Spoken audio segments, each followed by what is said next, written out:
Simple ಆಗಿ ಹೇಳ್ತೀನಿ ಕೇಳೆ ನಮ್ಮೂರ ಭಾಷೆ, ದಿಲ್ಲಿಗೂ ಬೇಕು ನಮ್ಮ ಕನ್ನಡ ಭಾಷೆ.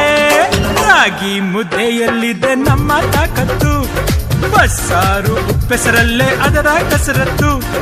ಮಸ್ತಿಗೆ ಮಸ್ತು ನಮ್ಮ ಭಾಷೆಯ ಗತ್ತು.